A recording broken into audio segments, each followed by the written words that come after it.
पाकिस्तान के पहले passport holder Mohammad Asad. क्या आप जानते हैं ये कौन थे? 1900 में ऑस्ट्रिया की एक पक्की यहूदी फैमिली में पैदा होने वाले लियोपोल्ड वाइस ने छोटी उम्र में तौरात और बाइबल को तफसील से समझ लिया।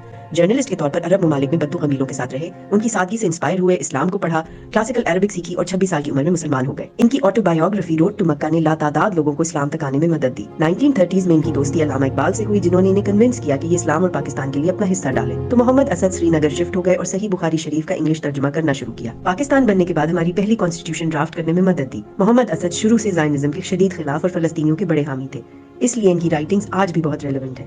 लेकिन इनकी इस्लाम के लिए सबसे बड़ी खिदमत 17 साल की मेहनत के बाद कुरान पाक का इंग्लिश तर्जुमा लिखना था। ये तर्जुमा और तफसीर 3 तरह से मास्टरपीस है। इसमें ज्यूज और क्रिश्चियंस की कुरान पर तनकीद के जवाब दिए गए हैं। अरबिक रूट वर्ड्स की मदद से इतनी खूबसूरती से मतलब समझाया गया है कि अल्लाह का कलाम दिल पर उतर जाता है। दूसरे स्कॉलर्स की राय को शेयर किया गया है ताकि पढ़ने वाला अपनी राय कायम कर सके। कितने अफसोस की बात है, इस्लाम और पाकिस्तान के इतने बड़े हामी को कम लोग जानते हैं। हालांकि इनकी किताबें आज भी कितने ही लोगों को अपने